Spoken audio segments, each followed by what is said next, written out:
पंकज, सबसे बड़ी बात यह कि इस कार के एंगल को लेकर जो सवाल जवाब पूछताछ हो रहे हैं, टेलीग्राम में जो मैसेज आया था जिसमें जैसुल हिंद नाम के एक संगठन ने जिम्मेदारी ली थी, उसको पुलिस ने सिरे से खारिज कर दिया। अब कहा है कि इसमें वाजे के अलावा और पुलिस ऑफिसर्स भी रडार पर हैं।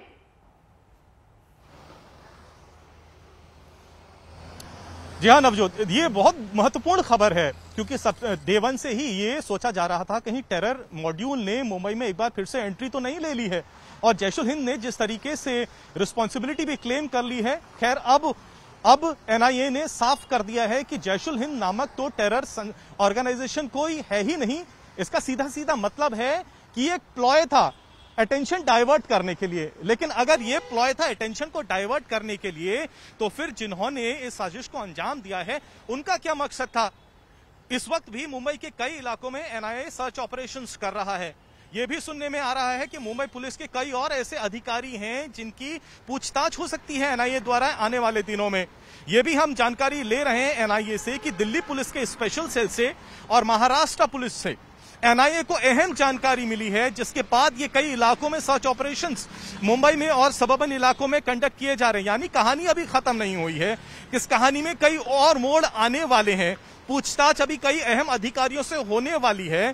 तो एनआईए अभी ज्यादा जानकारी तो नहीं दे रहा है, लेकिन उसने इशारा ये जरूर कर दिया है कि कहानी में अभी कई और मोड़ आने वाले हैं। दूसरी तरफ जैसा कि आपने सही कहा कि राजनीति भी गर्मा गई है, क्योंकि भारतीय जनता पार्टी के नेताओं ने तो सीधे सीधे यहां पर शिवसेना पे कई अहम आरोप भी लगा दिए हैं। शिवसेना ने दूसरी तरफ केंद्र सरकार पर निशाना साध दिया है कि सेंट्रल एजेंसीज का यहां पर इस्तेमाल किया जा रहा है। लेकिन मोड़ के साथ साथ बहुत सारे ट्विस्ट, बहुत सारे पेच भी हैं। सही जिक्र किया, लेकिन क्या पाई गई थी उसकी जांच, उसी प्रकार मनसुख हिरेन इसकी जो हत्या है उसकी भी जांच एनआईए और एटीएस दोनों घटना की जांच कर रही है, और जो भी सत्य सामने आएगा उस हिसाब से कार्रवाई की जाएगी।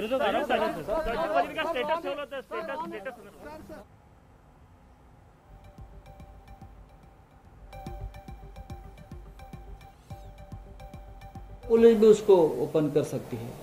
उससे पहले ऐसे बड़े बड़े गुना, चाहे मुंबई ब्लास्ट हो, चाहे 26/11 का हमला हो, चाहे कसाब हो, चाहे मेमन हो, सबको पकड़कर पूरा षड्यंत्र तोड़कर ये सभी लोगों को फांसी के फंदे पर लटकाने का काम हमारे मुंबई पुलिस ने किया है।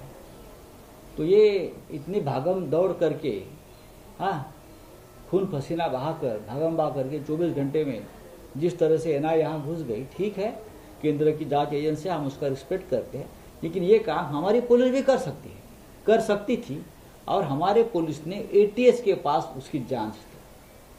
मुंबई और महाराष्ट्र एटीएस को इस देश में बहुत बड़ी इज्जत और प्रतिष्ठा है, लेकिन केंद्र की जांच एजेंसियां बार बार मुंबई महाराष्ट्र में घुसकर हमारे पुलिस फोर्स का मनोबल कम करने का जो एक षड्यंत्र कर रही है, वो राज्य को अस्थिर करने का काम है, मुंबई पुलिस पर दबाव डालने का काम है, प्रशासन के ऊपर दबाव डालने का काम है।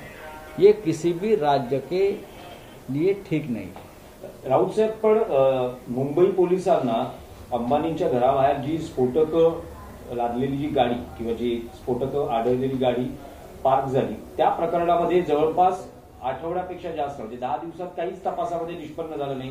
विरोधी पक्षाने जेव्हा आवाज उठवला, और मामले में सियासत किस कदर गरमा रही है, जरा वो भी सुनिए। शिवसेना के नेता और महाराष्ट्र की सरकार वाजे की प्रवक्ता बनी थी, उन्हें बचाने का दुस्साहस कर रही थी। सदन में विपक्ष के नेता देवेंद्र फडणवीस जी ने सभी सबूत देने के बावजूद भी शिवसेना के नेता और महाराष्ट्र की सरकार वाजे की गिरफ्तारी पर खामोश थी, उन्हें बचा रही थी। ये समूचे देश ने देखा।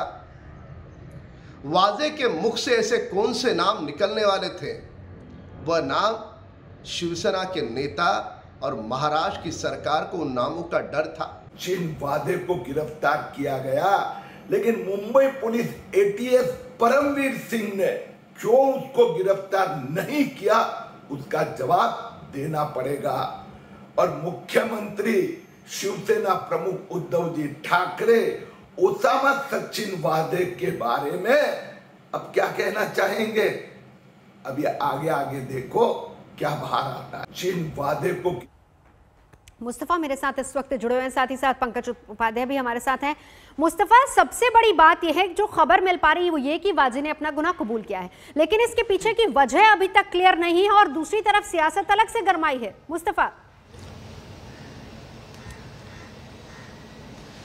जी बिल्कुल, इस पूरे मामले के दो पहलू हैं। एक तो ये है कि इस पूरे अरेस्ट से मुंबई पुलिस के ऊपर किस तरह से दाग लगता है कि जो केस का इन्वेस्टिगेटिंग ऑफिसर था वो उसी क्राइम में अरेस्ट हो जाता है। वाजे का कन्फेस करना अलग बात है, उस चीज को एनआईए एविडेंस के तौर पर ट्रायल में प्रोड्यूस करना ये अलग बात है। हाँ, अगर वजह सच में इस क्राइम के पीछे है तो उन्होंने किस लोगों की मदद ली होगी, तो वो सहयोगी कौन थे? वो सहयोगी मुंबई पुलिस से थे या कोई सिविलियंस थे? इस चीज की जांच एनआईए कर रही है। लेकिन क्योंकि सचिन वाजे एक बार शिवसेना में रह चुके हैं, शिवसेना के कार्यकर्ता रह चुके हैं, इसीलिए उन्हें उद्धव ठाकरे का भी करीबी माना जाता है और इसीलिए इस पूरे मामले पर शुरुआत से ही सियासत है। जब से देवेंद्र फडणवीस ने असेंबली में सचिन वाजे की गिरफ्तारी की मांग की थी, महाराष्ट्र एटीएस को केस उसके बाद सौंपा गया था, वाजे का ट्रांसफर क्राइम ब्रांच से हटा दिया कर कोई दूसरी ब्रांच में किया गया था, एटीएस इस पूरे मामले की जांच कर रही थी, तभी एनआईए ने केस लिया और एनआईए ने ही सचिन वाजे को अरेस्ट किया है।